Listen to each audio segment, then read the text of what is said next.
ये तस्वीरें अफगानिस्तान से आई हैं, लेकिन इन तस्वीरों का नाता सीधे सीधे भारत से जुड़ा है। अफगान तालिबान ने एक दफा फिर पूरी दुनिया को पैगाम दिया कि वो इंडिया को पड़ोसी मुल्क नहीं बल्कि अपना बड़ा भाई समझता है।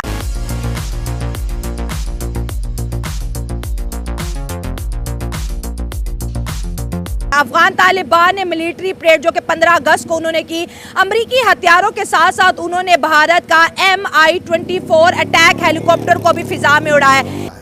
लेकिन जो बार बार आप घेरे में जिन हेलीकॉप्टरों को देख रहे हैं उसका एक खास कनेक्शन भारत से है। इसके ऊपर तिरंगा था और इसको फिजा में उड़ता देखकर पाकिस्तान आग बगोला होगा। उनका ये कहना था कि तालिबान पाकिस्तान को आंखें दिखा रहा है और इंडिया की ये बहुत बड़ी विक्ट्री है कि अब इंडिया के जो वेपन्स हैं वो पूरी दुनिया के अंदर डिस्प्ले हो रहे हैं।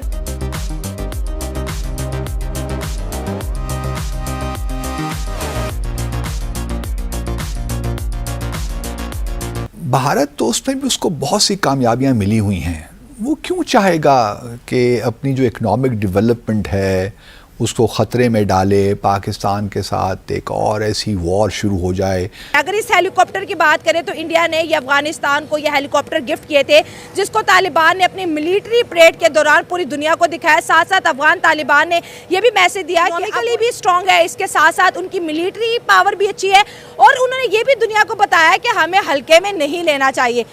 तो भारत का क्या इंटरेस्ट होगा कि वो तो देखे ना 2030 तक थर्ड लार्जेस्ट इकोनॉमी बनने जाना चाह रहे हैं। सर्कस अब लगने वाला है। हमारे मतलब आपको मत सिखा, चल आने वाले हैं सर्कस के खिलाड़ी। गाना बजाओ। राजा मियां छड़ दो यारी चंगी नहीं हो। पाकिस्तान की आवाम अमन चाहती है, हम जंग नहीं चाहते हैं। कितनी आवाम ये कहेगी कि जंग चाहते हैं? इधर आओ, हम बताएगा आप लोगों को। इधर जंग चाहते हो कि मुल्क में तरक्की चाहते हो? जंग जंग जंग जंग।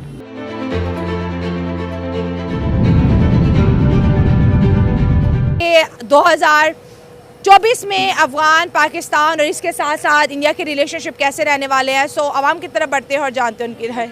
ये एक प्रोपेगेंडा है क्योंकि अमेरिका जब अफगानिस्तान में गया ना, उनको जो मतलब डंडे और पत्थरों से लड़ते थे उनको हथियार दिखाए, उनको हथियार दिए। मतलब उनमें एक गन कल्चर जो है ना वो पैदा किया उन्होंने। गन कल्चर से ये हुआ कि उनके हाथ में जब गन्स वगैरह ये सारी चीज़ें आई तो उसमें मैसेकर स्टार्ट हो गया। ठीक है। इससे ये हुआ कि मतलब एक बड़े लेवल पे ना इस पे मैस मतलब मैसेकर स्टार्ट हो गया और उसमें उनकी मैनिपुलेशन ट्रिक्स जो है ना वो काम कर गई, क्योंकि जो वो प्रोपेगेंडा चलाना चाहते थे वो चल गया उनका।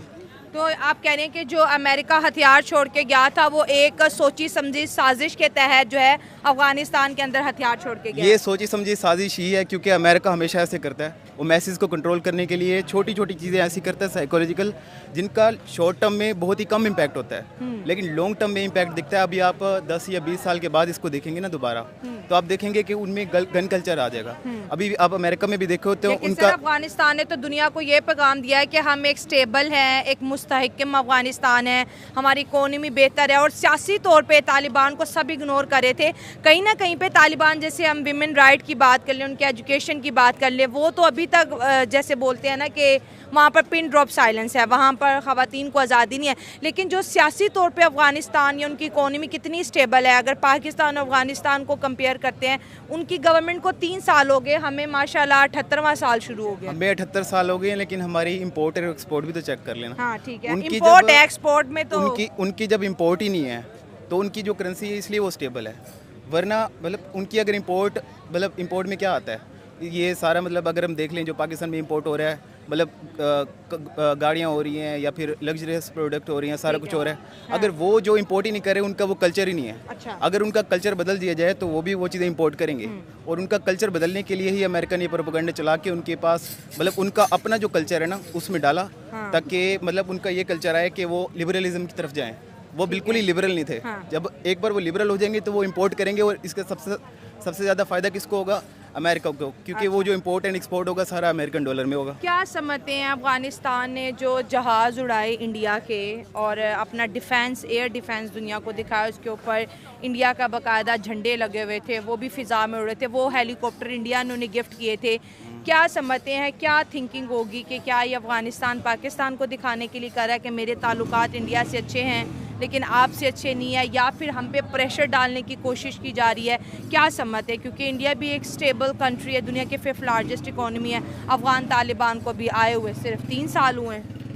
वो इंडिया को इसलिए सपोर्ट कर रहे हैं और इंडिया का फ्लैग इसलिए शो करवा रहे हैं क्योंकि वो पाकिस्तान का नहीं कर रहे। पाकिस्तान का इसलिए नहीं कर रहे क्योंकि पाकिस्तान एक इमर्जिंग इकोनॉमी नहीं है। इंडिया जो है वो एक इमर्जिंग इकोनॉमी है। मतलब आप देखें ना, वेस्ट का ना डाउनफॉल स्टार्ट हो रहा है। ठीक हो गया। जब वेस्ट का डाउनफॉल स्टार्ट होगा तो जो एशिया का ना इसका अपब्रिंगिंग स्टार्ट होगा। जब एशिया में फिर बड़े कंट्रीज कौन से हैं? रशिया, चाइना और इंडिया। और अभी वर्ल्ड का आप सारा कॉर्पोरेट वर्ल्ड देखें ना, वो सारे इंडिया की तरफ शिफ्ट हो रहे हैं। क्यों? क्योंकि उसमें चीप लेबर है। चीप लेबर तो चाइना में भी है, लेकिन चाइना में जो रियल एस्टेट की वो है ना, मतलब कोस्ट है, वो बहुत हाई है। ठीक है। इंडिया दो हिसाब से मतलब बेटर ऑप्शन है, मतलब पूरे वर्ल्ड के कॉर्पोरेट वर्ल्ड के लिए। क्योंकि उनका जो इंफ्रास्ट्रक्चर और उनका जो मतलब लैंड वाइज उनकी प्राइस बहुत कम है, उनकी लेबर कॉस्ट बहुत कम है। सर, सियासी तौर पे भी तो स्टेबल है ना। देखिए, हर बंदा जो इन्वेस्टमेंट करता है वो सबसे पहले यही देखता है कि इस मुल्क के अंदर पॉलिटिकली स्टेबिलिटी कितनी है, गवर्नमेंट कितना टाइम स्टे करती है। तो वहाँ पर हमने देखा कि 5 साल तो हर गवर्नमेंट अपने पूरे करती है। तो ये चीज़ भी तो दुनिया को अट्रैक्ट कर रही है ना कि एक स्टेबल इकोनॉमी, एक स्टेबल डेमोक्रेसी है। वो और आप स्टेबल इसलिए कह रही हैं क्योंकि उसको आपने पाकिस्तान से कंपेयर किया ना। अच्छा। आप किसी भी थोड़ी सी अच्छी चीज़ को ना थोड़ी सी बुरी चीज़ से कंपेयर करेंगे ना तो वो आपको अच्छी लगेगी। लेकिन उसको अगर कंपेयर करें आप वेस्ट से, तो वो स्टेबल नहीं है और उनकी इकोनॉमी उतनी कैसे स्ट्रॉन्ग कोई नहीं। गवर्नमेंट टूटते हुए हमने नहीं देखी इंडिया में। अगर वो उनकी गवर्नमेंट नहीं टूटी तो इसमें बहुत बड़ा मैनिपुलेशन का हाथ है। मतलब मोदी की जो ये तो अच्छी गवर्नमेंट बात है। हम भी तो यही लड़ते हैं ना कि अगर पाकिस्तान को आगे बढ़ाना है तो खुदारा 5 साल किसी भी गवर्नमेंट को दो, लेकिन 5 साल दो। खान साहब आए 2-2.5 साल बाद, फिर नवाज शरीफ आए 2-2.5 साल बाद, पीपल पार्टी आई 2-2.5 साल बाद। हमारी मतलब कितनी अफसोस की बात है कि यार हम 5 साल भी नहीं देते ना किसी को। हम 5 साल नहीं देते, लेकिन आप देखें मोदी 15 साल के लिए आ गया, 15 साल के लिए आ गया, तो नुकसान थोड़ी ना हुआ, मुल्क नुकसान आगे नहीं गया हुआ। ना। लेकिन उसके अंदर जो मैनिपुलेशन टेक्निक्स हैं और जो मैसेज को कंट्रोल करने की पावर है वो पाकिस्तान में किसी भी पॉलिटिशियन के पास नहीं है। हमारे यहाँ पाकिस्तान में एक माइंडसेट है कि दोनों न्यूक्लियर पावर्स हैं, लिहाजा अब कोई एटमी जंग दोनों मुल्कों के दरमियान कोई अफोर्ड ही नहीं कर सकता। यही बात आपने कही कि उनकी इकॉनमी तबाह हो जाएगी। और मगर बात यह है कि भारत ने पिछले 2 सालों में $100 अरब का कन्वेंशनल असलहा खरीदा है। $100 बिलियन ऑफ कन्वेंशनल वेपन्स उन्होंने S-400 सिस्टम। लेकिन उसकी वजह से हमारा न्यूक्लियर थ्रेशोल्ड नीचे आ गया है ना। न्यूक्लियर थ्रेशोल्ड, उनको मालूम है कि हमारा न्यूक्लियर थ्रेशोल्ड क्या है, और द डॉक्ट्रिन जो वो बिल्ड कर रहे हैं वो इसीलिए है कि हम अपने न्यूक्लियर वेपन्स तक जा ही ना सकें, क्योंकि हमारे पास उनकी इस कन्वेंशनल फोर्स को रिस्पॉन्ड करने के लिए कंपैटिबल फोर्स है ही नहीं। जो कोल्ड स्टार्ट डॉक्ट्रिन है, उनकी कोल्ड स्टार्ट को अब उन्होंने डेवलप करके पहले इन्होंने इंटीग्रेटेड बैटल ग्रुप्स बनाए। इंटीग्रेटेड बैटल ग्रुप्स के बाद अब वो थिएटर कमांड पर आ गए। थिएटर कमांड का मतलब है कि एक आर्मी जिसमें आर्मी, नेवी और एयरफोर्स तीनों शामिल होंगी अंडर वन कमांड, और ये इन्होंने सारी की सारी पाकिस्तान के सामने लाकर लगाई हैं।